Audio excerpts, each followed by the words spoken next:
Did you know that a 19th century queen in Madagascar executed 150,000 Christians? This is just one forgotten story in the sweeping saga of Africa, a continent whose history is far richer and more complex than most textbooks suggest. Today, we embark on a journey through a meticulously crafted timeline, revealing hidden empires, pivotal moments, and the ongoing struggle for complete liberation. Our story begins long before European ships appeared on the horizon. In 975 CE, picture the flourishing Christian kingdom of Aksum, located in modern-day Ethiopia, but a kingdom ultimately overrun by the rising tide of Islam. Visualize its towering obelisks, testaments to its power and faith, now scarred by the conflicts of centuries past. Fast forward to 992 CE. The Empire of Ghana, a West African powerhouse, seizes the Berber city of Oudekhost. Imagine the bustling trade routes crisscrossing the Sahara, Ghana at the center, controlling the flow of gold, salt, and ideas. But empires rise and fall. By 1076, the Ghanaian Empire succumbs to the Almoravids, its leaders converting to Islam, signaling a dramatic shift in power and religious landscape. Around 1100 CE, in southern Africa, a new power emerges. Great Zimbabwe, a magnificent city built of stone, becomes the capital of a thriving civilization. Envision the towering walls, the intricate stonework, evidence of advanced architectural and organizational skills centuries before European contact. These pre-colonial societies demonstrate a level of sophistication that challenges the common narrative of a dark continent. But the arrival of Europeans would forever alter the course of African history. In the 1480s, Portuguese navigator Bartholomew Dias becomes the first European to round the southern tip of Africa. The world map is redrawn. In 1497, Vasco da Gama lands on the natal coast, opening a new era of trade and, ultimately, colonization. The seeds of change have been planted. The year 1652 marks the beginning of a more permanent European presence.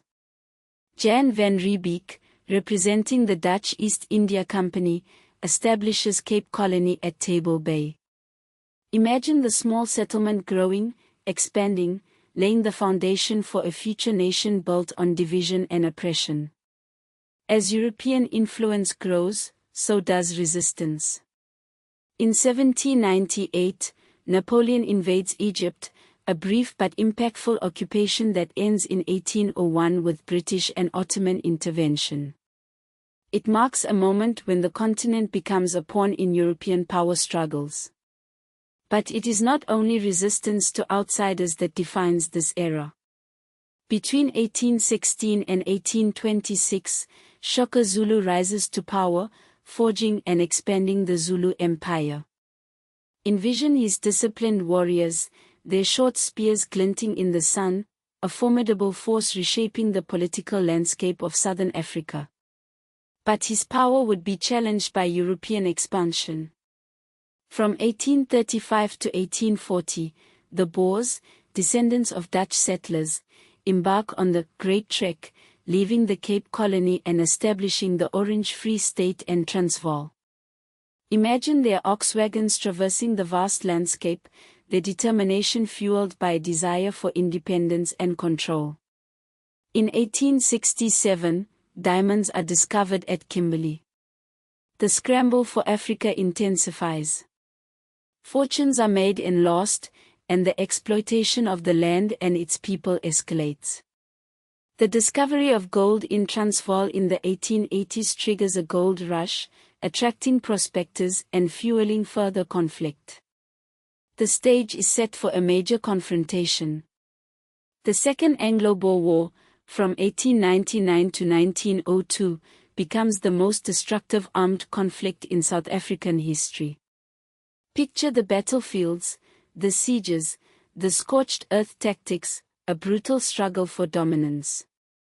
As the 20th century dawns, a new force begins to stir, the desire for independence.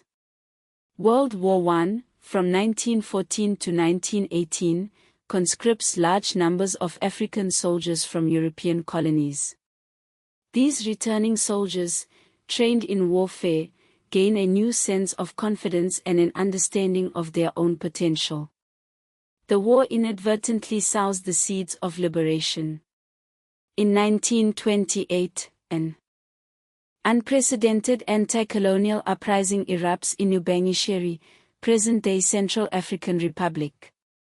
Thousands of forced laborers, exploited for rubber and coffee, rise up in protest.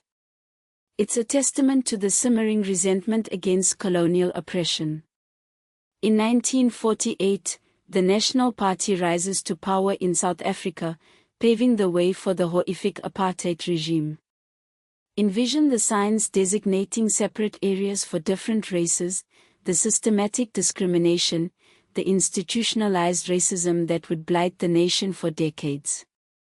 Despite the darkness of apartheid, the winds of change are blowing across the continent. In 1951, Libya becomes the first colonized African state to gain independence. A beacon of hope. In 1952, Egypt gains independence through a revolution led by the Free Officers Movement, the first native Egyptian regime since 1171 CE. A nation reclaims its destiny. In 1954, the Algerian War for Independence from France begins, a brutal and protracted struggle that would last for 8 years. The fight for freedom is often forged in blood.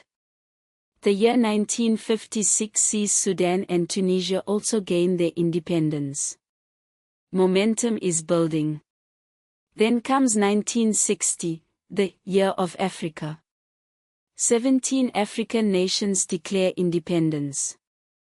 Mali, Senegal, Madagascar, Democratic Republic of Congo, Ivory Coast, Niger, Chad, Central African Republic, Nigeria, Burkina Faso, Benin, Gabon, Mauritania, and Togo. Imagine the celebrations, the flags raised, the hope for a brighter future. In 1963, the Organization of African Unity is formed in Addis Ababa, Ethiopia.